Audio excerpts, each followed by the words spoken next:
Bienvenidos a la primera review de Vagabond en el canal con la salida de este manga por primera vez de manera oficial en el país, aunque quiero aclarar, yo voy a hacer mis reviews en base a mi colección que tengo de Vagabond, que ya se publicó, si no me equivoco, en el año 2011 por ahí, acá en el país, aunque eran importados de Ivrea, España.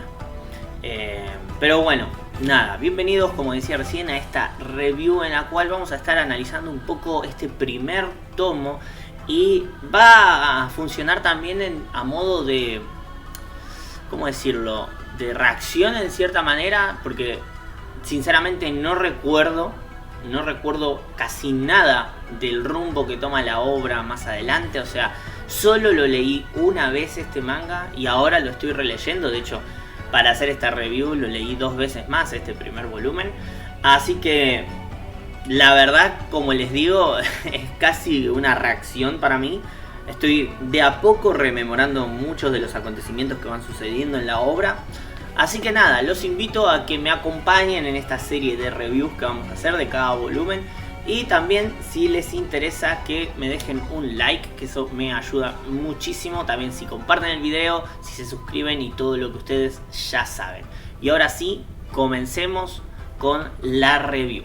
El manga comienza con lo que es el final de la batalla de Sekigahara, una batalla muy emblemática en Japón, por lo que representó en lo que fue la unificación de Japón bajo el poderío del shogunato Tokugawa.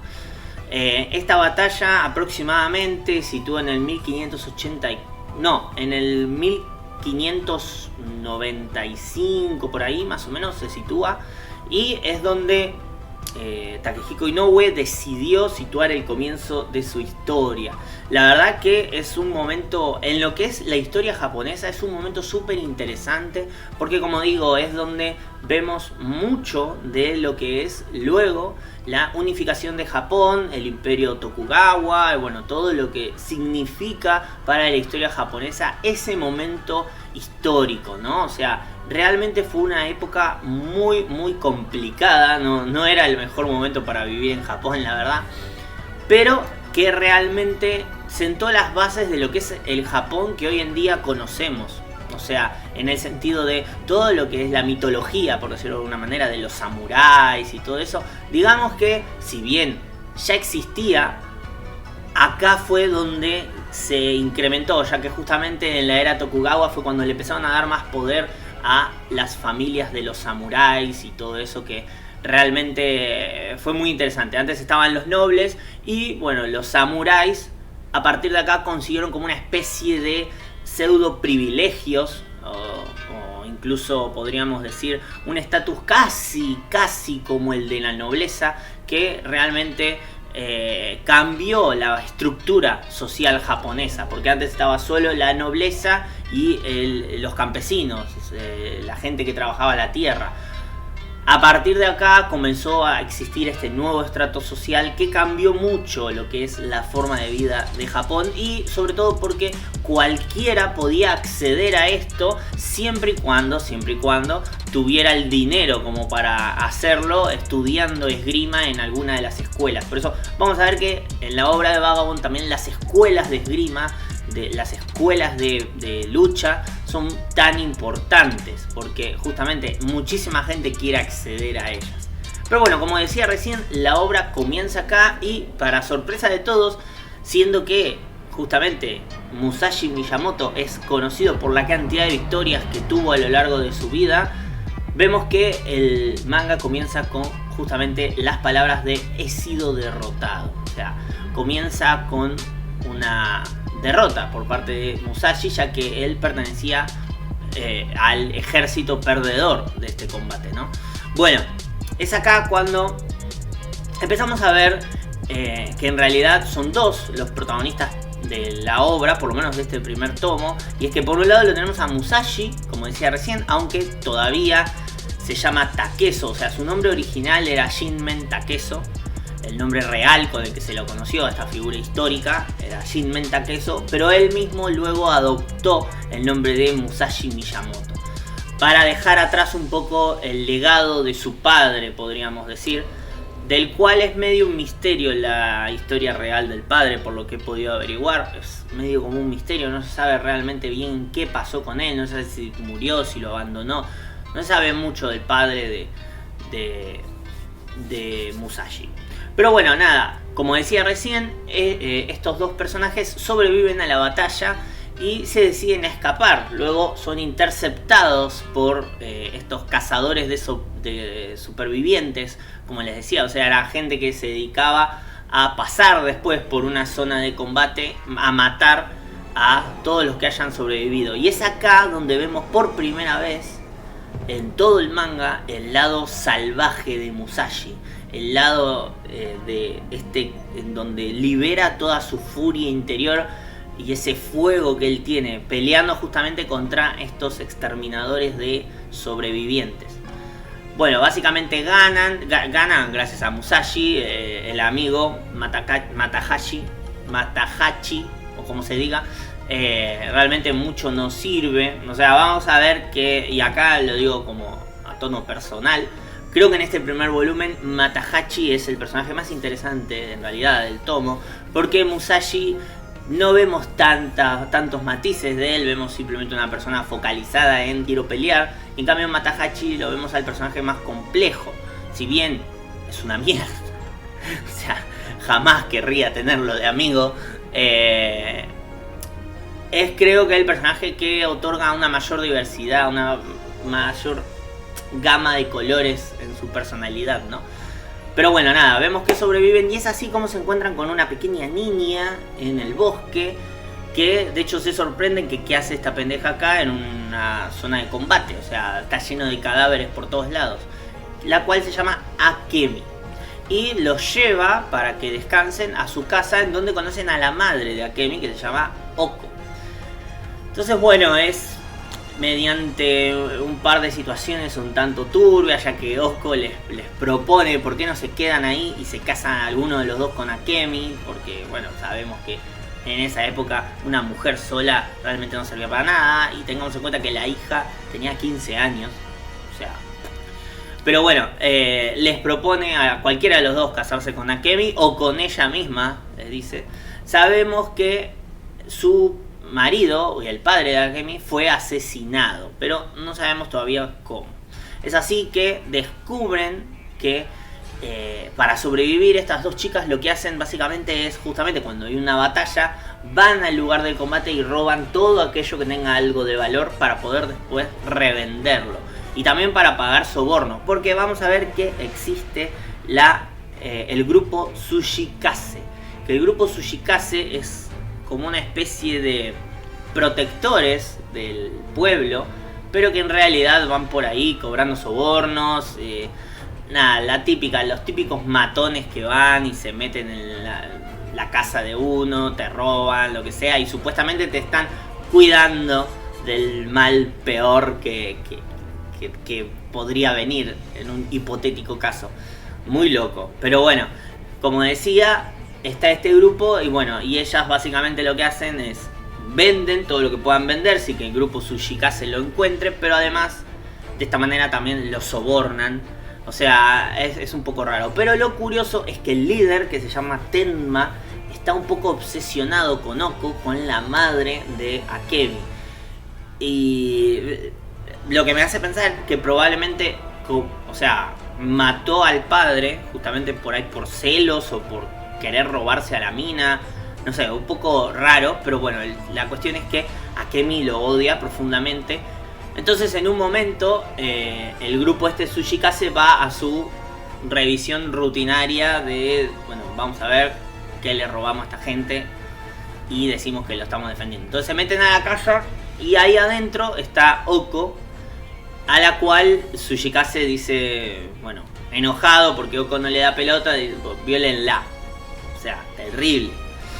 Pero bueno, es acá cuando vemos la mejor versión de Matahachi, en este tomo por lo menos, el cual la defiende y termina asesinando a 5 hombres del grupo, Tsuchikase. Termina peleando contra 5. O sea, terrible. terrible. De repente le crecieron huevos a Matahachi, no sé, y termina matando a 5 de estos hombres. Pero vemos como el líder del grupo, Tenma, bueno, básicamente vuelve después enojado, y cuando va a ingresar se da cuenta que le estaban tendiendo una trampa tanto Matahachi como Takezo hasta ese momento. Entonces rompe la puerta por la que está y, digamos, le da con todo, que está buenísima la escena, o sea, lo bien que dibuja Inoue.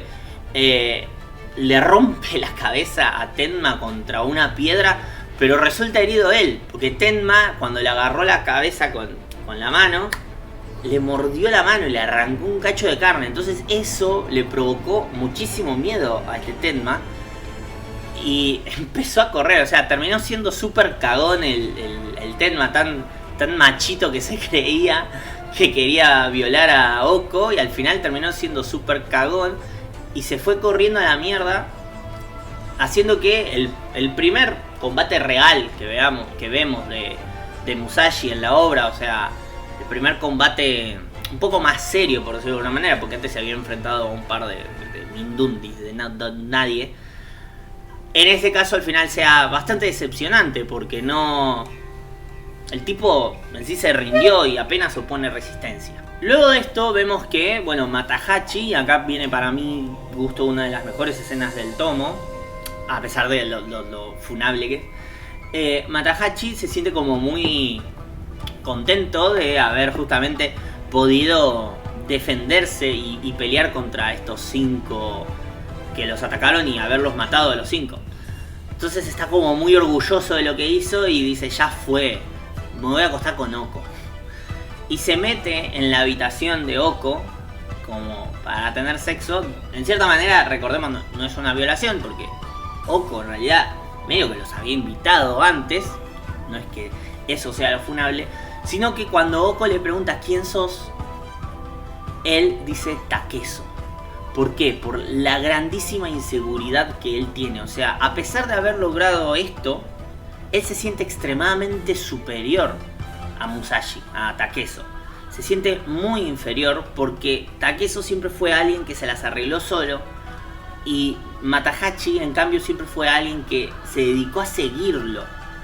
Solamente era un seguidor, ¿no? Nunca fue el líder, por decirlo de una manera, del grupo de ellos dos, de amigos. Entonces se siente muy inseguro, y al hacer esto que en cierta manera no está del todo bien, podríamos decir, a pesar, vuelvo a decir, no es una violación, pero tampoco está de todo bien meterte en la cama de alguien de golpe. El tipo decide mentir como si de esa manera entonces estuviera bien lo que va a hacer, como si fuera una forma para decir, ok, si soy yo, a mí seguro me sale mal, pero si digo que soy Takezo va a salir bien. Y la mina acá me hace dudar un poco, no sé ustedes qué opinan, si creen que sí o que no, pero es como que la mina se da cuenta que no es Takezo y le dice mentiroso, y pensar que tenés una prometida en casa.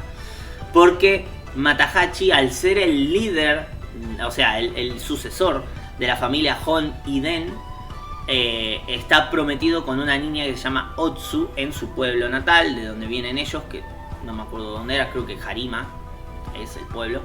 Y está prometido con esta niña, con esta chica. Niña digo porque parece más chica que ellos, pero bueno.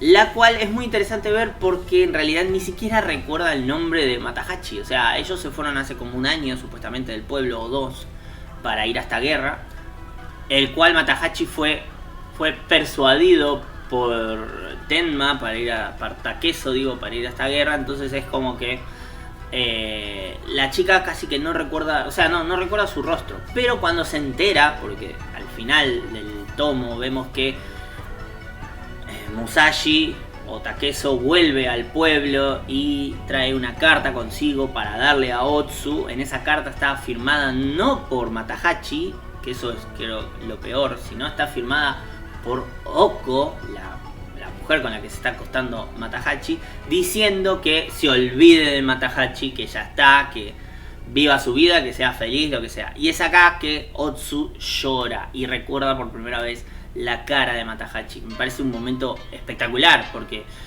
la mina no quería saber nada con este casamiento, le chupaba 3 huevos, pero ahora le duele demasiado el insulto de que le escriba esta random, que anda a saber quién carajo es para ella.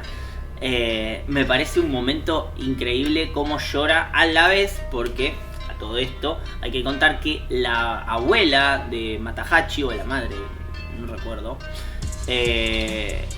la actual líder de la familia Hon Iden, está súper enojada con Takezo, con Miyamoto, porque está segura que es culpa de él que Matahachi no haya vuelto. Y no está del todo segura, o sea, no le cree del todo que Matahachi esté vivo. Aunque, bueno, Miyamoto le recontra seguro que sí. Entonces idea una trampa para justamente que asesinen a Miyamoto. Y es así que termina el volumen con Miyamoto saliendo de donde se estaba bañando, que era lo que le había preparado la vieja de la familia Honiden.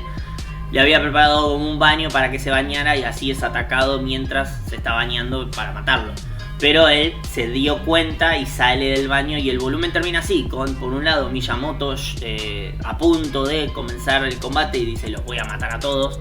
Y por otro lado a Otsu diciendo, llorando porque recuerda la voz de la cara de Matahachi y cómo le duele esto, se siente insultada, la verdad. O sea, no sé, me da esa sensación. No sé ustedes qué piensan del llanto de Otsu. La verdad que este manga es una obra maestra. O sea, ya arranca el primer tomo, arranca con todo, arranca siendo súper interesante. De hecho, vuelvo a decir, creo que para mi gusto, por ahí en lo que es la narrativa y la evolución del personaje sí es otra cosa, pero solo en este primer tomo creo que Miyamoto por ahí es el menos interesante quizás, porque es el que menos situaciones tiene, él es el motor de lo que son las escenas de acción, pero todo lo que pasa por el lado de los sentimientos de los personajes, de desarrollo de personajes, va más por el lado de Matahachi en un primer momento y Otsu y la abuela Hon Iden en el segundo lugar. Creo que tenemos que ver todavía mucho más. Es cierto que en un momento vimos un poco de lo que son los recuerdos de Miyamoto sobre su padre, el cual evidentemente era un maltratador, evidentemente algo le hizo. Como dije antes, la historia real del padre es medio un misterio, no se sabe bien qué pasó con él.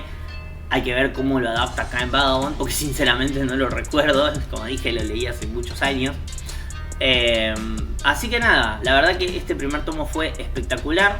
Me encantó y me encanta que estemos viendo la vida de un prócer japonés, alguien que existió realmente en la cultura japonesa y lo que representó. Tengamos en cuenta que él es el escritor de uno de los libros más importantes de la historia japonesa, que es el libro de los 5 anillos, Gonin no Sho se llama el libro este. Y básicamente no solamente es un libro que explica cómo pelear, sino que también es un libro que explica toda una filosofía de vida muy, muy interesante. Y además también es el libro que cuenta en cierta manera la biografía de Musashi. Es un poco uno de los pocos rastros que tenemos de la vida de él. De hecho es muy interesante porque en este tomo, otra cosa que vemos, cuando están en la casa de Oko, Musashi consigue un boken. Un boken es un palo con forma de espada de madera, el cual es muy característico en la vida de Musashi. Durante gran parte de su vida utilizó un boken. Así que de hecho fue a muchos combates, a muchos duelos, utilizando solamente su boken. En la vida real, no sé cómo será acá en el manga, pero en la vida real utilizaba solamente su palo de madera. O sea, el tipo era una bestia. Pero bueno, nada, gracias gente por haber estado del otro lado. Espero que les haya gustado mi review. Recuerden suscribirse, darle al like y si todo sale bien, el mes que viene sale el tomo 2, se supone, haré la review del tomo 2. no me los voy a ir comprando porque ya los tengo básicamente, pero si pueden denle una oportunidad a la nueva edición de Ivrea, aunque bueno, es exactamente igual a esta, o sea, de hecho esta en realidad es un poquito mejor porque tiene algunas aclaraciones de la traducción y tiene algunas explicaciones de cosas de la vida de Musashi y de Takehiko Inoue también, que la verdad que es interesante. Una pena que hayan decidido no ponerlas en la nueva edición. Pero bueno, gracias gente, se los quiero un montón y nos estamos viendo en la próxima. Bye.